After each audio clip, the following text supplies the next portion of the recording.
Now, just to be very clear, I remember I said coming from the beginning, and this is important because I gave a talk in Kazakhstan, and it was on this particular slide, and the students got it wrong, and I couldn't believe it. Sociology as a subject is a problem because it was designed by this, well, it was created as a name by this man called Auguste Comte. Socius Latin for companionship, but logos, the word logos doesn't mean study of. And this is one of the most difficult things. Everybody thinks logos, logic, study of. It isn't. It means I give you my word, the word about what companionship is. So this is not the truth about, in the sense, again, we can say it's a truth, but in inverted commas, about the nature of social relationships. There are whole questions about what are the nature of these social relationships, right? So it's a way about what is. So the word logos here is different from that has been used in other contexts. So again, logos here is not the study of at all. So we're looking at the nature of social relationships. Once you get that, it's about like learning to demand and supply for economics. It'll help you all the way through it. Now, I want you to look at, this is your example, just think for about a minute, all the social relationships you're involved with. Think. You can write it down if you want. I don't want the names of people or your lovers or anything like that. I'm not interested in that. I just want to work what sort of social relationships you're involved in. Loads, isn't it? Yeah. It's like work colleagues, people that I interact with. Good. Look at this. The work colleagues, people that I interact with. It is a relationship. Now, in your work colleagues, you've got bosses, you've got subordinates, work colleagues. Give me another one. Father, son, father, daughter. That's a relationship, right? Legal, external, society. All right.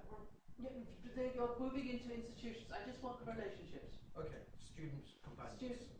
All right, student relationships. What I was trying to build up is relationships here, all right? Another. Doctor and patient. Oh, yes, doctor and patient relationships, yes. Now, it's interesting, you're beginning to think about doctor and patient, father, son, work relationships. They're different forms of relationships, aren't they? Doctor and patient, doctor has authority, the patient has to subordinate themselves, yes? Friends again, and when you say somebody's a friend, you're introducing the idea of equality in some way, yes? Teachers and students. Yeah. Social networks, for example, Facebook. Ah, brilliant. This is fantastic. What we're moving into is a very different set of relationships now, and sociology is only beginning to move into this. Because actually, most relationships now are online relationships. Anybody else got relationships? Easy one, wife. Easy one, wife. The wife isn't a relationship, it's the husband and wife relationship. Now, this is important. This is the root of sociology. When you said, Robert and I said no, because I didn't want you to jump further, these relationships make up institutions, but the relationships themselves are what we're looking at. Right? So, voter and their MPs. If you remember the Labour Party, will you be voting for Ed Miliband? That type of relationship is important, and we're looking at the nature of these relationships. So I'm not going to ask you to list them all now, but I just want you to think about the next stage is, for each role, are you the dominant player? Are you the subordinate player? Father, you're the dominant player. Right? Subordinate player. Is it an equal relationship? Friendships?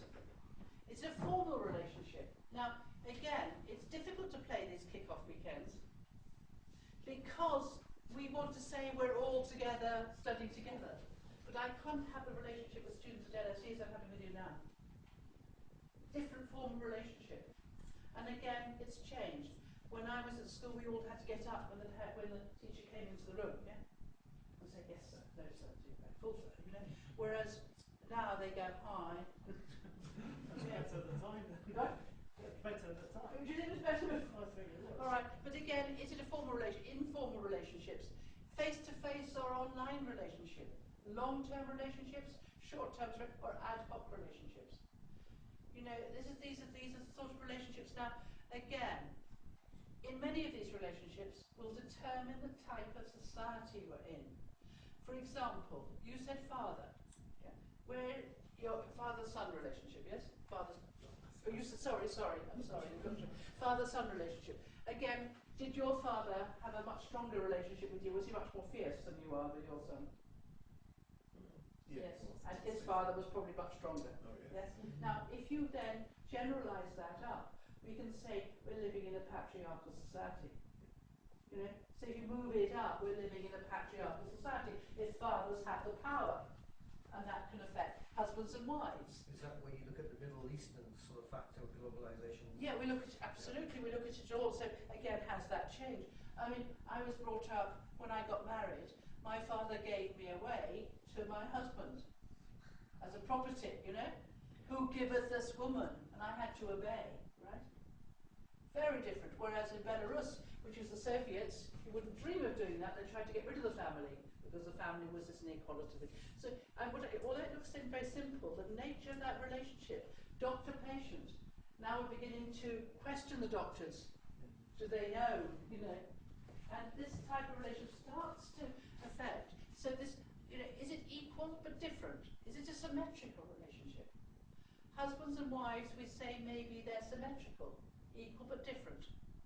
But it, again, feminists would say this is a myth. It's still a dominant-subordinate relationship. So in sociology, we're looking at the nature of these and how we perceive this, informal or formal. These face-to-face relationships are incredibly problematic. But be careful. The research has demonstrated that the people who are on Facebook all the time are actually more sociable than the people that are not. It's a myth that the people are somehow closed in on their Facebook. These people are naturally sociable. They've just got another mechanism for interacting. So again, there's a research doing that. So we're looking at what role you play in these relationships. Now look, let's move up. Slaves. What's the relationship between a slave and a slave owner? Think about it. What's the nature of the relationship? Let's look at the list before. Is it an equal relationship? It's profoundly inegalitarian. Yes? What is the relationship in terms of ownership? The slave owner owns the slave. Is it a formal relationship? It depends, actually. It's formal, but if the slaves were in the house, they pretended that they were family. You know, if you look at American films, that myth of the fact, you know, is a myth. But again, it was certainly face to face. Now, again, look at this from here on then. That type of relationship determined the society that we were living in. For example, Middle East. Yes. America, Middle East, we still have slaves, and it's a very formal relationship. But I think, look, you still have slaves, and it's formalised, it's legalised. But again, a lot of those slaves are domestics, and they work with this person who's sitting next to Sarah, comes from Saudi. And in Saudi, they have slaves still. They don't want to leave the family because they're so used to being in the family. Now, I'm not saying it's good, but I mean, this is a myth thing, right? But they pretend that they're their friends. Yeah, they pretend. And then they pretend, we know it's formal. But we know. But I would say as a feminist, there's still slave society anyway. Because we women are still slaves. But the radical feminists say the same. I'm not suggesting it's not the case. It's still the case. And slavery has existed in all societies. But think about it. The nature of the relationship will determine the nature of society. All the legal systems, again, if a slave ran away, they were brought back by the law. In Saudi, they'll be brought back by the law. Slavery is legal in Saudi? It's practiced. It's practiced. Therefore, if you did, yeah. And in many countries in Africa, there's still slavery. It depends how it's measured. I mean, indenture is still around. You know, people are moved around. For example, in Dubai, the people are brought from Sri Lanka to Dubai. They can't live in the same areas that the other people live. They have to live in the desert in these terrible It's not slavery. Well, be careful. Ill-treated guest workers. Different. Yeah, but look, That's legally, slavery. but look, it depends how you determine what slavery is. Yeah. Is this how? Do you see what we're looking at? We're looking at, therefore, the religion thing. If you, there's some of the Church of England hymns that we used to sing. I mean, the awful one I used to sing. The rich man at his castle, the poor man at his gate. He made them high and lowly and ordered their estate. Do you see the whole religion that bolsters up the nature of that relationship? So again, if you think about it, relationships are institutionalized, and on top of institutionalized you will get this whole nature of society. So therefore we're looking at the nature of slavery, we're looking at the nature of relationship. And of course in Marxism, this is absolutely central. Worker, capitalist. Worker, capitalist. What is the nature of the relationship? Well, it's absolutely, according to the Marxists, one of subordination, one of where the capitalist creates and takes out surplus value from the worker. And therefore, in a capitalist society, everything supports it. Private property is completely controlled. The law protects private property. Yes? Bankers can make a lot of money. I've got a Marxist hat on. Yeah, that's what I'm saying. Yeah, I've got a I Marxist. do not agree with you. No, you're good. That's what sociology is about. Right. I'm saying if you're a Marxist, you would interpret this society called the nature of the relationship, which according to Marxists, your workers and your capitalists are tied together by one little thing, which is cash. It's the cash nexus. When the capitalist can no longer pay the worker won't stay with the capitalist. Which makes it raise the chains up, so there's no slavery. Yeah, yes, absolutely. So capitalist society is different from slavery. So the slave society is one type of society. Yeah, but you're starting off saying Marx says that capitalist society is a slave society. No, I didn't say that. No, I didn't say that. I said in Marxist, the capitalist is working with the worker, but then there's a completely different relationship. Marxists look at the slave society, but they will look at the nature of the relationship, which is different from the capitalism. In Marxism, look, if in slave society the relationship is one of ownership and control, and society will therefore reflect that relationship. In capitalism, it's a different type of society. Completely different type of society, according to Marxism. Because the worker isn't owned by the boss, but therefore every other institution will reflect that type of society. It's a different form, a different type of relationship. So here, you say, look, in a slave society, the society is determined, when I'm using the word determined, I'm saying it's structured. The slave society is structured around the nature of the relationship between master and slave. Say something. Yeah. Quickly, otherwise. Yeah. You say from relationship we create society and the institution. The society is reflecting the nature of the relationship. Can you say it the other way around? It's the institution society that decides the form of relationship. You can do that. During the Roman times, it was actually the... Oh no, but be careful, that's the political relationship. It depends. If you're saying the nature of the relationship is purely economic, yes, ownership, non-ownership, there's the Marxist model, right? And that is the economic relationship determines everything else, including the legal system. But if you think that the legal systems are developed by people with different ideas, then you're a different type of sociology stuff altogether. A different form of sociology which suggests that you're which is something called Max Weber, saying that people can control, that people can create institutions. So it's how you look at society. So what I'm looking at now, you're moving much along. I'm just saying relationships, the nature of the relationship will actually, that's what we're looking at, the nature of the relationship. And why are we looking at it? Because the type of relationship will determine all the other things. I'm not saying the type of relationship is not determined by something else. I'm just saying the relationship will be, by looking at a relationship in society like this, we can therefore describe what society is. Okay? So in a slave society, everything else, the religious institutions, political institutions, will reflect that relationship. Okay?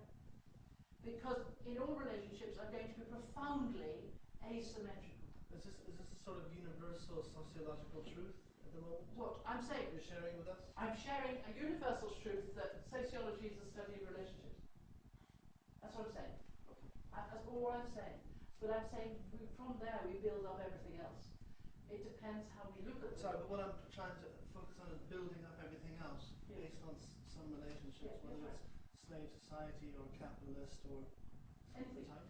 Anything. Well, we've got Roman society. I'm saying sociologists look at relationships, and they want to know why these relationships are as they are. I'm not saying that they're not determined by something else. I'm saying our basic root is relationship. Let me give you an example. Psychology looks at individual behaviour, yes? Sociology looks at relationships. Let me give you another example. A story. And this is a joke, this is not real. There was, and this is Steve Taylor's one, and it's a good one, there was an ocean liner, and there was somebody working on the ocean liner as a cook. And then there was a very rich capitalist on the ocean liner. Happened to be capitalist, he could be anybody, but he's very rich and very big and very strong. The ocean liner had a crash, and the only two people saved was the cook and the capitalist. And they got left on an island. There was nothing else on the island except these two. And what do you think happened? The strong and big man made the little man do all the work for him, yes?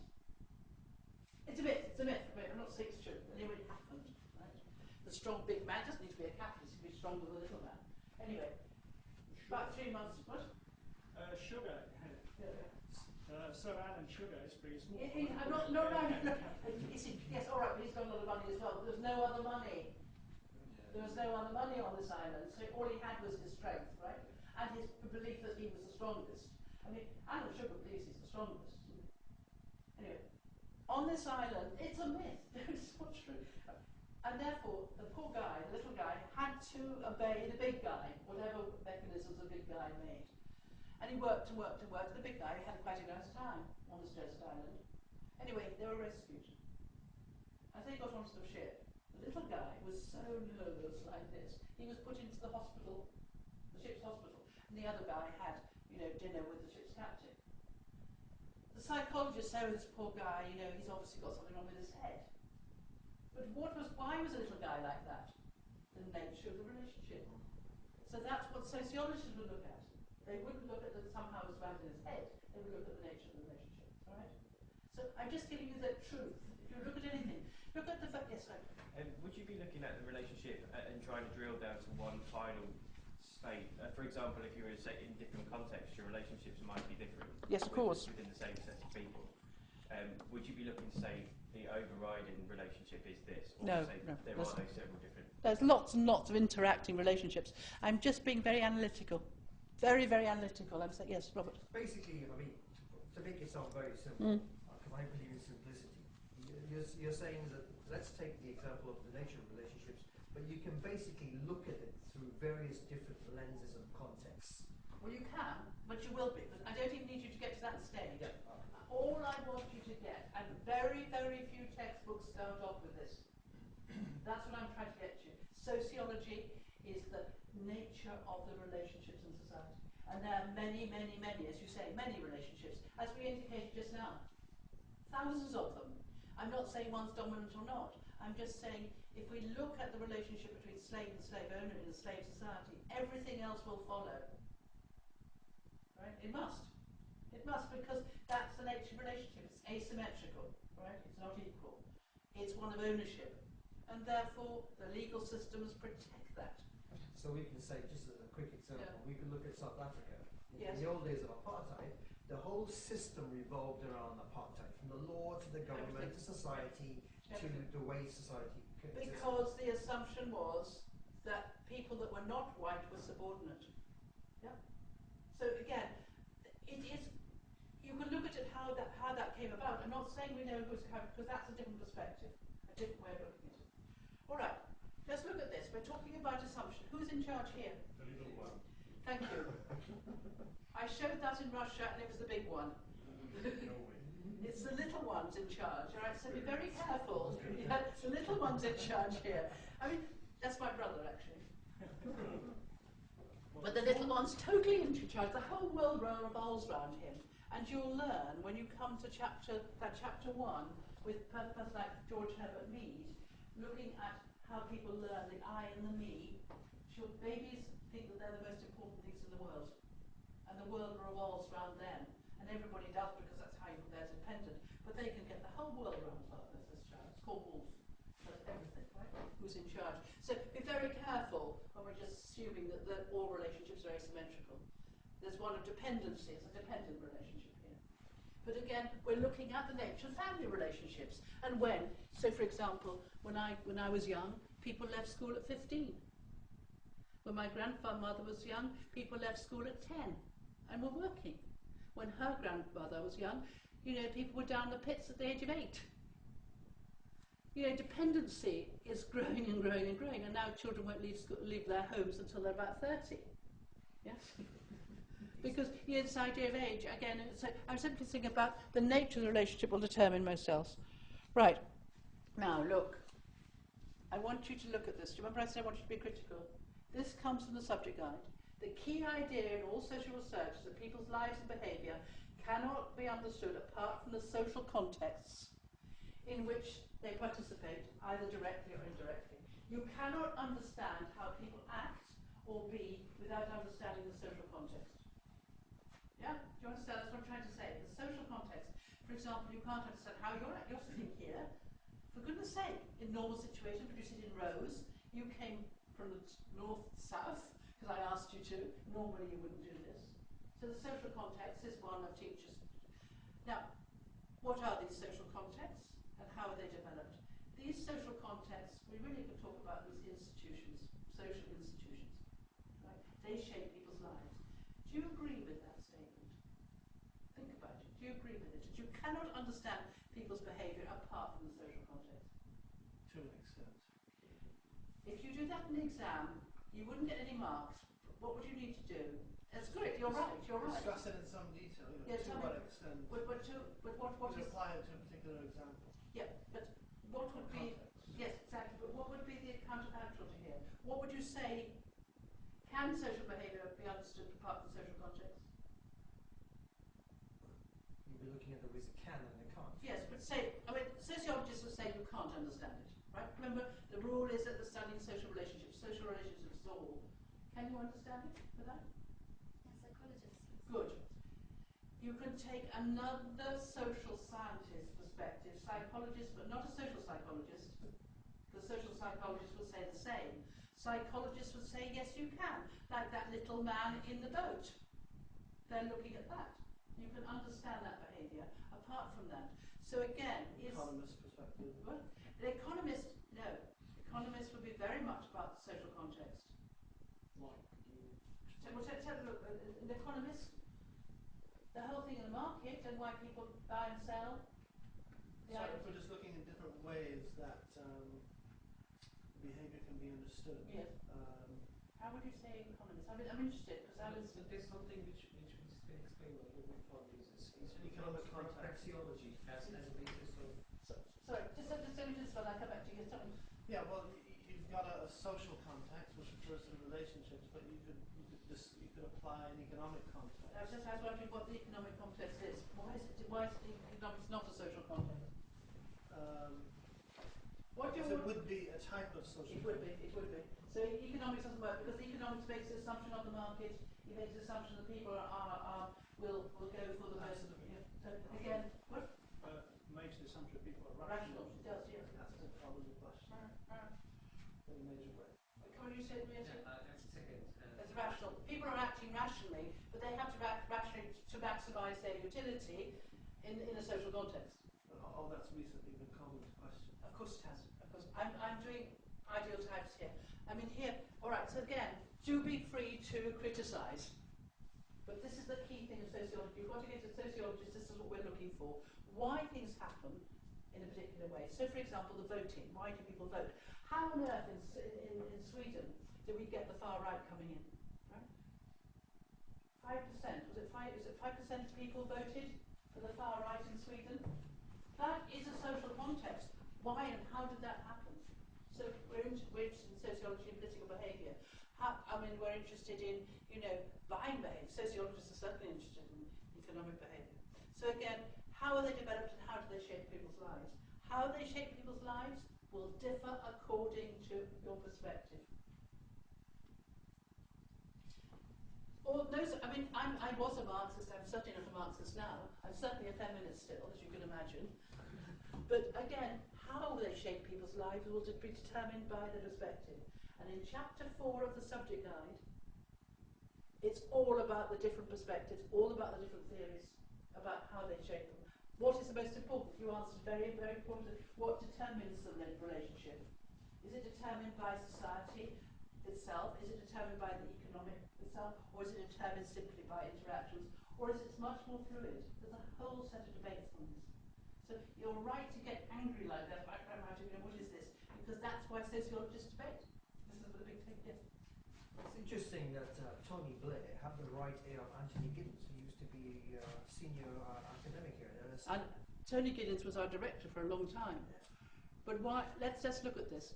Did you know the history about Tony Giddens, who is the subject guide of is the author of one of your textbooks? Tony Giddens was a sociologist. He moved from sociology to develop journalism.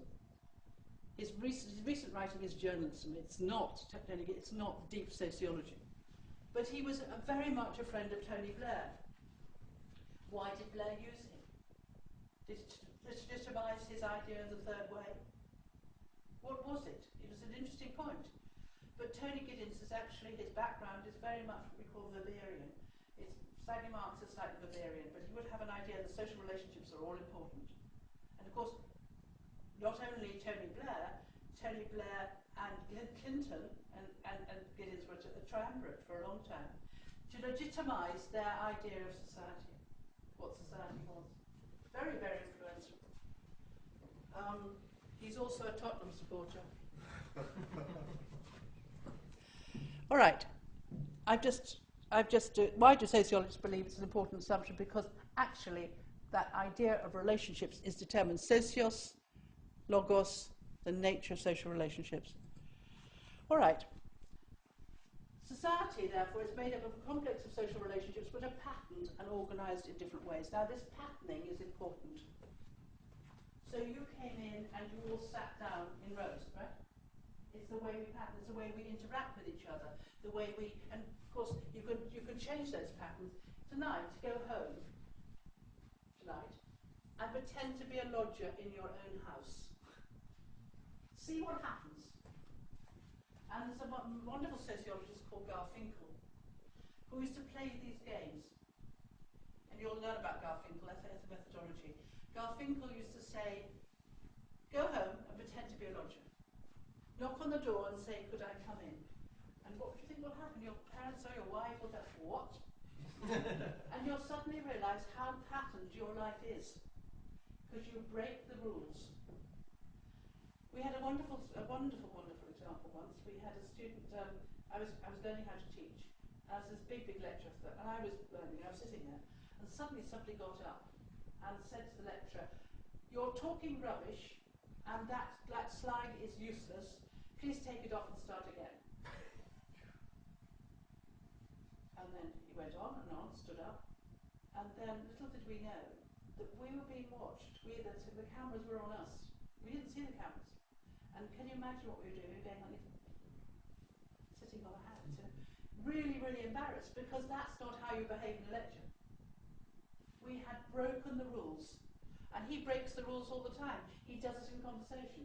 So you say, I do with you. Ask me how I am. How are you? Well, actually, I don't know. I think I had flu this morning. I'm not sure. I went to the doctor this afternoon. Yeah, by the time you finish, I walked up. Exactly. Because I have not answered as you expected me to.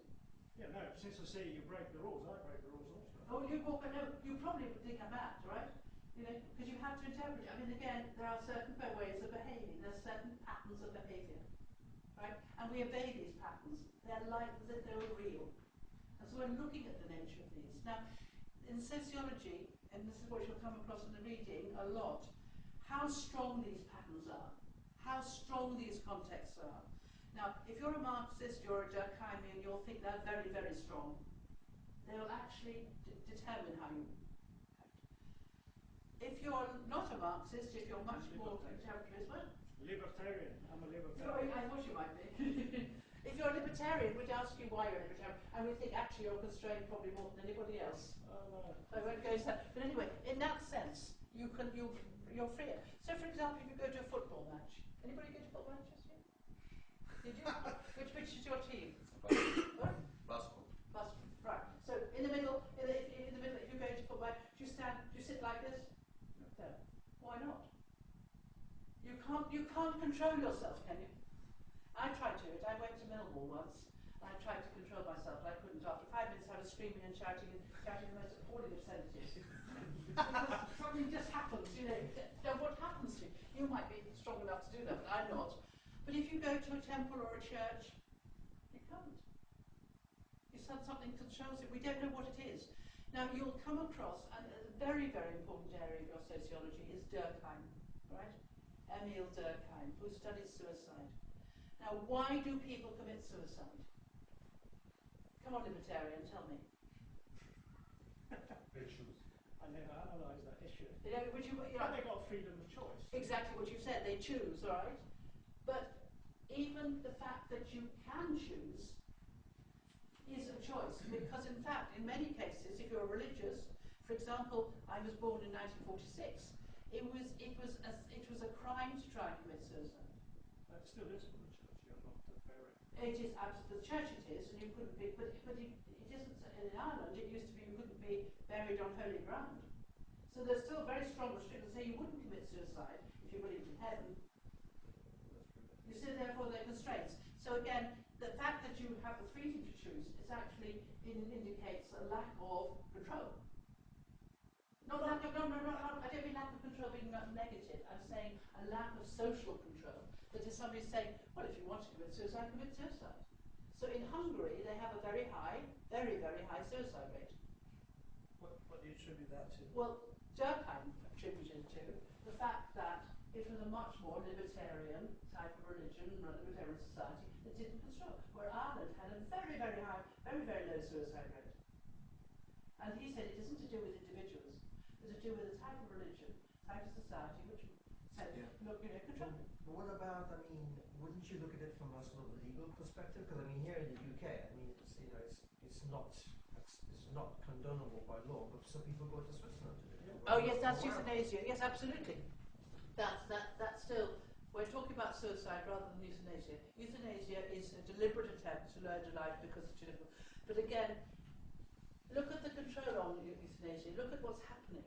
Durkheim's model is that the level of suicide, the suicide rate, will differ according to the level of integration in a society. If society is very connected, very integrated, very strong social mores, very strong patterns, the suicide rate will be low. So can I just ask Yes. a quick question? Would you say that the society in Japan, for example, Yes. that is a high suicide Very, and is it's the opposite. social or Social. non-social? It's the opposite. It's what he called altruistic suicide. Okay. You believe so strongly in society, you need to protect society, because without your society will crumble or fall apart. Therefore, there's no point being a member of it. So suicide bombers, people commit suicide, for example, in certain Islamic societies. They're committing suicide to protect their society, to support their society, so again, it's a very strong social context. So I don't believe in Durkheim, there's a lot of reasons why it's wrong, but that's the idea that society can control. So again, the fact that you can be libertarian, it's quite difficult to be libertarian in some societies, for example, like Saudi, right? So, in essence, what you're saying to us, I mean, going right back to what you're saying in the beginning of the class, is that when you actually are asked to answer a question, you can actually bring in multi-perspectives to the way you answer the question. You have to. But how you conclude it is what you actually think. No. The discuss is important. Yeah. I mean, when you know the theories, and there are lots and lots of theories, all right? I'm just giving you the one core thing that sociology is to do with social relationships. Moving pattern, the idea that these patterns of behaviour is known as institutions. So social institutions, let's look at the social institution. Let's look at the economy. In the economy, it's made up of buyers and sellers, and consumers, producers, and that is the economy, all right? Education, students and teachers. They are not, the church is people who, parishioners and, the pastors, right? That's the institution. It is not the sort of building. Social institutions are patterns of relationships. And that's what we're looking for. So we're looking at the nature of these institutions. For example, the church in this country has changed dramatically. Dramatically in the last 150 years. When, the priests used to run around, with their sort of hats and long black clothes and all that, now they've got their t-shirts on and high heights and all the rest of it. It's a different relationship, isn't it? Very different. The Catholic Church has changed dramatically too. Right? I mean, look how the Pope presented himself very differently from the media was going to present him. Very different. Again, the nature of relationships in schools, I tell you, they're very, very different, and therefore society is very different.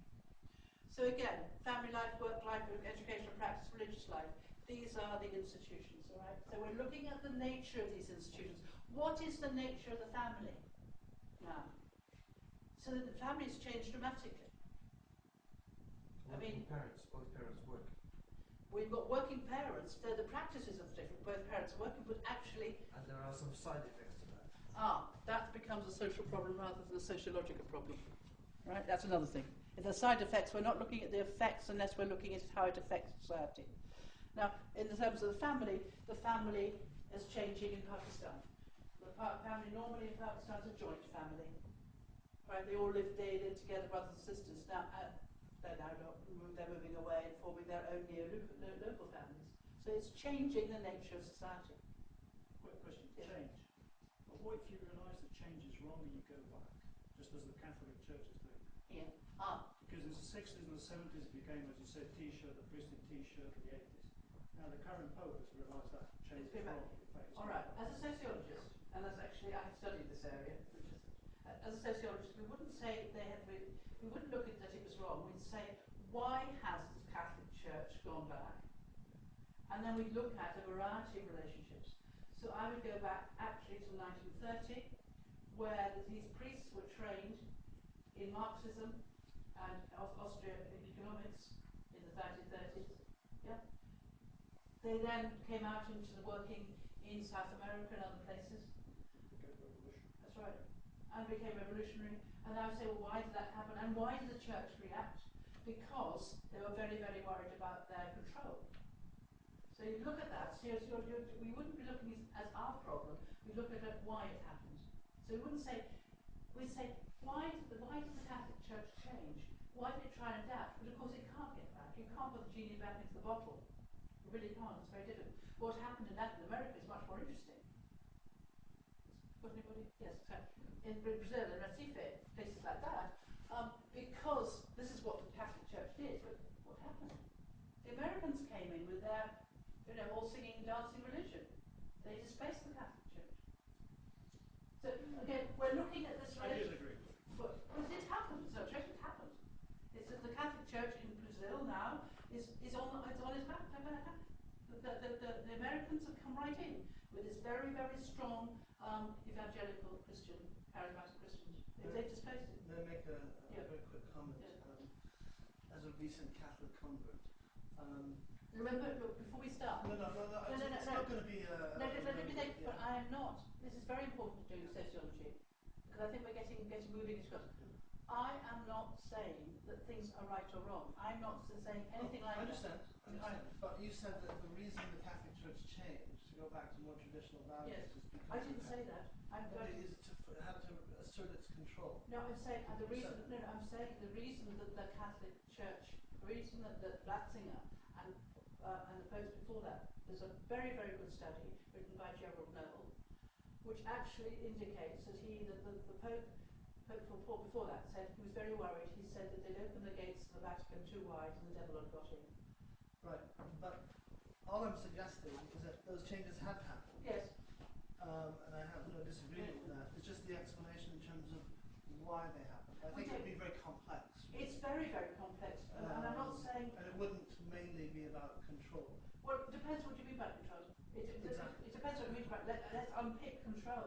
But it's quite an important issue. This is my big... I've done this work on liberation theology for a long time. I'm really very, very interested in it. But be very careful to illustrate the point. I am a Catholic. Probably. I'm not sure what it means to be a Catholic, but I'm probably a Catholic. I'm a feminist. But I stand back as a sociologist and try and find out why, going back onto the nature of relationships. Now let's So I've introduced you to the idea of relationship and institution. Once you've got this, everything else will follow. Right? It really will follow. So let's just move on from there.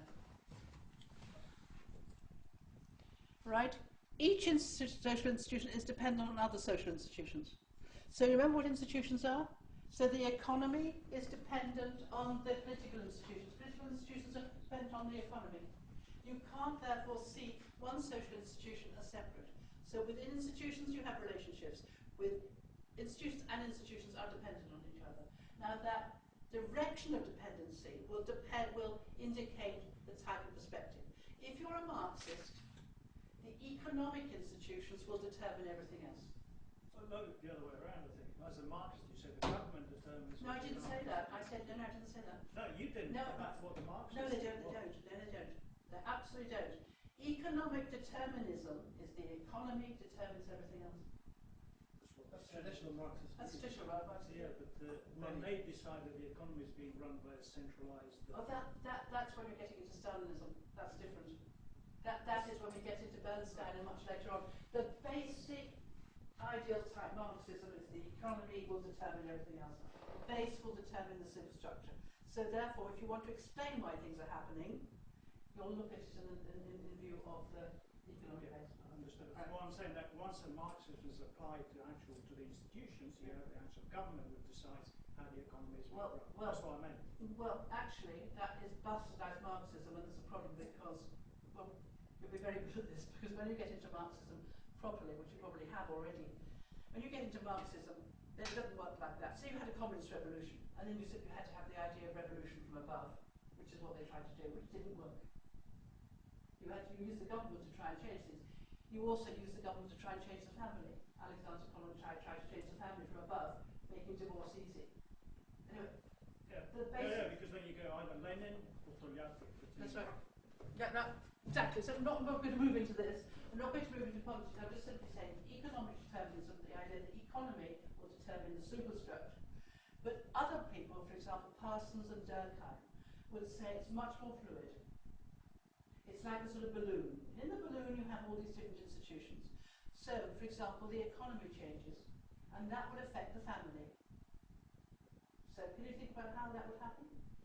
Moving work. So as work becomes important and outside the family becomes less important in terms of social sort of function. So and then it'll affect religious institutions. Religion will change again, and religious institutions will affect something else. So you have this very much more fluid system. And in some cases, like in America now, there's a argument, you see, possible disintegration of some communities in America because they're very worried about that. This is an interesting social problem. One of the things you'll learn is the difference between a social problem and a sociological problem. The Americans are very, very worried about lack of community, and it's actually, if you listen to the media now, here, it's the same thing. Villages are dying. You know, small communities are going. People don't interact face to face. This is a social problem. Now, this is something that I can introduce you to. Social problems are what sociologists study. They don't understand study about it's a social problem. They want to know why it's suddenly now be considered a social problem. So, for example, give me another example of a social problem. The breakdown of the joint family in the Punjab. All right, right. The breakdown of the right. So, how do we know it's a problem? Social problem.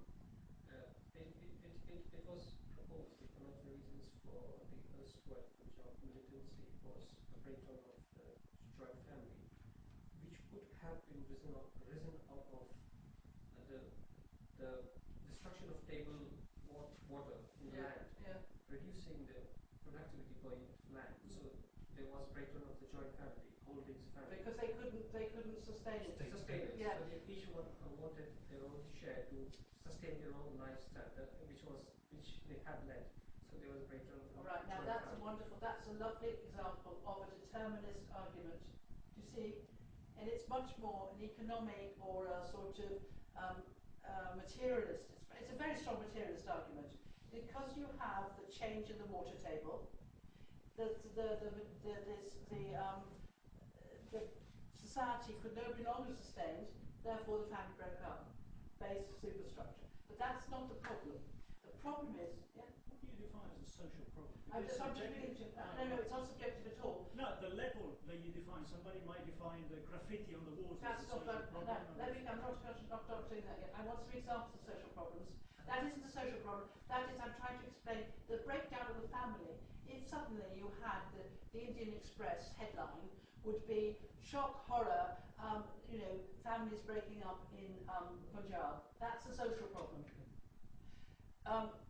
Give me some other social problems. What about social problem or breakdown of the family? No, social problems. I want an example of a social problem. The abuse of violence, drinking-related violence in city centres. Correct. That's a social problem. Right? I'll give you examples of it. That's a social problem. Violence in city centres and the demand that we have plastic cups.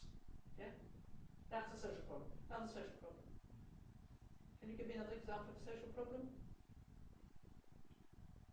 How do The you know? incidence of depression in the general population. All right. How do we know about it? Well, through the health statistics and the amount of tablets they prescribe. Yeah, but how would we know about that? Well, you'd have to go to the... No, you wouldn't go. That's not a social problem. I'm trying to find out why it becomes a social problem. From off-sick days. And how would we know about that? People taking calling off-sick. Yeah, but we'd have to know about that. From the newspapers. In newspapers. What I'm trying to write, I'm getting there. A social problem is that type of activity or that type of behaviour which causes people distress and demands to put it right. So, drinking. Shock, horror. John Killen in the cities, we better do something to put it right. So you're demanding the government or you're demanding the local authority to change the law to put it right. A social problem.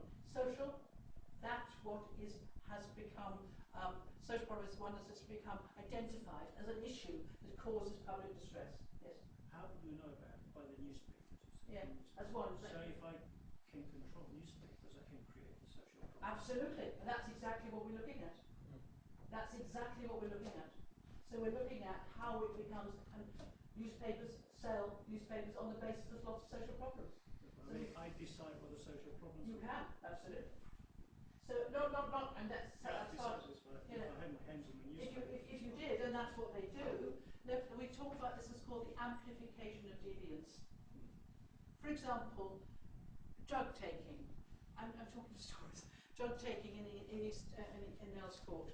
About 20 years ago, there was a huge, there was a weekend, and some people were had up because they were smoking cannabis over the weekend in Nels Court. Shock, horror over the newspapers. At that time, people did read newspapers. Cannabis being smoked in Nels Court. Den of iniquity. So, of course, what happened? The next weekend, all these newspapers around looking for people who were smoking drugs. Of course, they found them. Drug problem becomes out of control. And of course the police knew where to catch them. So it becomes amplified. Alright, so this is what we call the amplification of deviance. So if we're not looking at the social problem about drinking or not drinking, we're interested in how it becomes a social problem. Right? So can I just clarify my understanding? If you want to look at a social problem, you're looking at how the dynamics of the relationships that cause a social problem. No, we're looking at how it becomes a social problem and with how it becomes in a newspaper. We're not interested in drug taking as a drug taking. We're interested in why it becomes perceived as society as a problem. But there would be a number of different theories or explanations. Absolutely. So again, I'll ask you a question, how do you know it's a problem? What evidence would you look to say it's a problem? So that if you look on, this is on page, it's on the first chapter, Peter Berger's definition of a social problem is that type of behaviour which causes public distress or public disquiet and demands action to put it right. That's a social problem. A sociological problem is, for example, suicide rates. For example, the breakdown of the family. Not as the breakdown as a problem, but the family's getting smaller. Your example is a sociological problem, not a social problem. Not a less shock, horror, what are we going to do with the problem of Punjab because we've got all this deviance. That's a social problem. So define the difference between social and sociological. Sociological, think about what a mathematical problem is. Is that which mathematics test, right? And we then solve. That's a mathematical problem. Sociological problems are the questions that sociologists ask. And we're interested in the nature of social relationships. We're interested in the relationship between one institution and another institution. We're interested in social change. We're interested in inequality. We're not interested in the number of people getting drunk in the East End in a particular day. Or we're not interested in that. We're interested in the actual nature of society and the nature of relationships. Social problems are part of our question, how they become social problems. For example, you're all too young, but the whole thing about mugging. Mugging was not a problem before 1979. There was no such thing called mugging. The newspapers identified it as a thing called mugging. There wasn't such a thing. People were taking bags, but mugging became a problem. Be careful of walking through the streets, you're going to get mugged. Well, everybody had been mugged before, but it wasn't called mugging. So we're interested about how that became used. And of course, you're right, how the government used it. You know, how the government used it, we're interested in that. So a social problem is that thing that occurred. It isn't anything to do with sociology, isn't involved. It's a social problem because it is identified by society as being a problem. Right? Whereas a sociological problem is a question that sociologists ask. We're asking, why has it become a social problem? All right.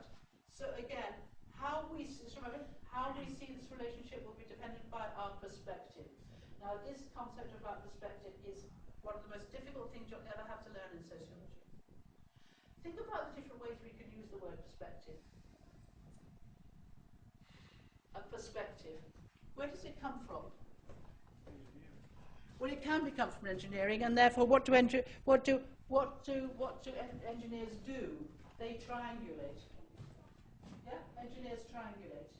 They look at it from different perspectives, don't they? And we, again, in sociology, particularly a group of sociologists known as realists, they triangulate. They will look at it from a theoretical perspective. How would a Marxist look at this? How would a structural functionist look at this? How would an interactionist look at this? Methods. You'd use different methods. You'd either, for example, in suicide, you'd look at the number of suicides. You would therefore interview people who attempted suicide. You'd interview their friends. You triangulate. So you can get different perspectives. But if you're a Marxist, you'd look at a particular perspective, you'd put your lenses on. This is another metaphor. You put your lenses on, and you'd see it from this perspective. If I wanted to look, I can see it from that perspective. If I was a feminist now, I can see it from another perspective. If I was a Marxist, I'd be looking at economic considerations. If I took this off, I could look at it from a structural functionist perspective. So again, the sociological perspective is different. The sociological perspective is we're looking at the nature of relationships, right? But this one is, again, there are different between and a sociological perspective in the different ways you can look at it. But the central one is relationships. We all look at relationships. Right? So chapter 1 is about what sociology is. It's different from other social sciences. It's different from psychology. It's different from history. Right? It's different from dealing with social problems. We look at sociological problems. Right? So that's the first five pages. Right? That's what we're looking at. And therefore, when we're talking about sociological perspectives, it introduces you to two perspectives. One, that society is here, which determines you. It's like a sandcastle, makes you what you are. And the other one's much more like you. Sorry, say that last One perspective, the Marxist perspective, or the structural functionist one, is much more society determines how we act. Or you give much more autonomy to the individual. The individual has much more free choice. So that's the main perspective you come across in chapter 1. And they take the theory of that as socialization theory.